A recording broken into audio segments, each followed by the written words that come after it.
फिर तीसरा क्या होता है, ये बी पार्ट था। फिर तीसरा पार्ट है इसका फिक्स्ड असाइनमेंट में ही CDMA.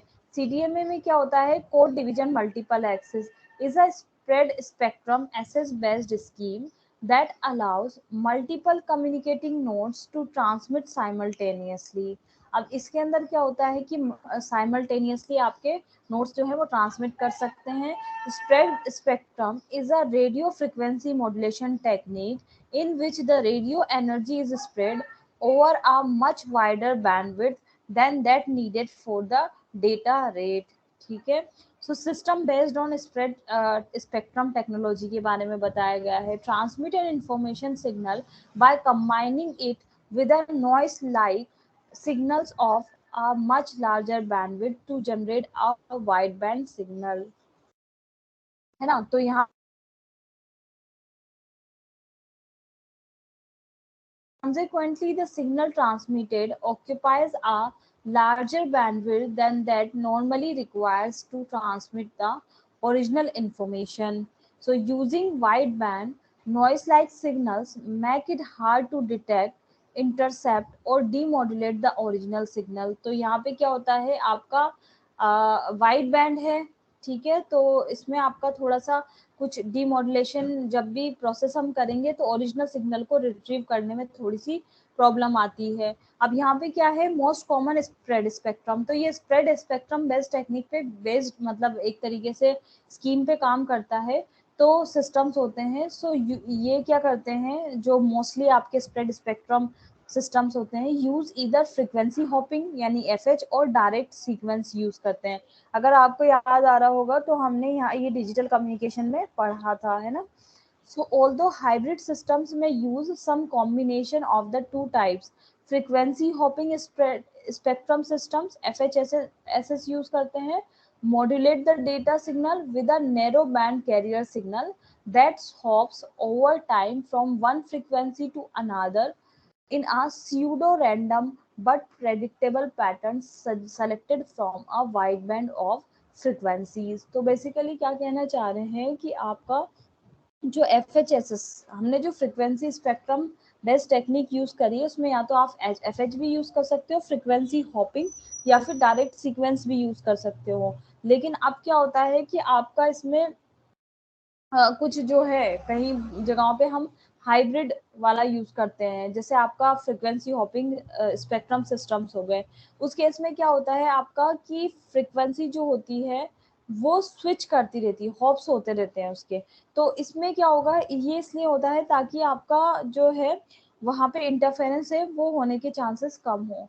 So for the signal to be decoded properly, the hopping patterns of the transmitting and receiving radio must be synchronized। तो यहाँ पे क्या होना चाहिए, जो रिसीविंग और ट्रांसमीटर है दोनों के बीच में प्रॉपर सिंक्रोनाइजेशन होना चाहिए। फिर आपका क्या होगा, direct sequence spread spectrum system that is called as DSSS divide the stream of information to be transmitted into small chunks। तो ये क्या करता है, जो भी आपको मतलब ये आपके कोड डिवीजन में ही आते हैं, तो इसमें आप क्योंकि कोडिंग जो है ना वो यूज करते हो कि इस सीक्वेंस को किस किस तरीके से भेजोगे। अब यहाँ पे क्या हो रहा है कि आप जो डायरेक्ट अगर सीक्वेंस स्प्रेड स्पेक्ट्रम यूज करोगे तो उसमें आपकी जो जो भी स्ट्रीम भेज रहे हो ना, तो उसको आप क्या करोगे, उसको चंक्स में डिवाइड कर देते हो, each of which is allocated to a frequency channel across the spectrum. A data signal at the sending node is combined with a higher data rate bit sequence referred to as a chipping code, which divides the user data according to a spreading ratio। ठीक है, तो यहाँ पे क्या करते हैं हम कि जो डेटा सिग्नल होता है सेंडिंग नोड पे उसे कंबाइन कर देते हैं with a higher data rate bit sequence के साथ। तो जब भी ये कॉम्बिनेशन होता है उसे हम क्या कहते हैं, that is called as your आपका, है ना, हायर डेटा सीक्वेंस के साथ, तो that is called as your chipping code. और ये क्या करता है, डिवाइड करता है the user data according to a spreading ratio. So the chipping code is a redundant bit pattern for each bit that is transmitted.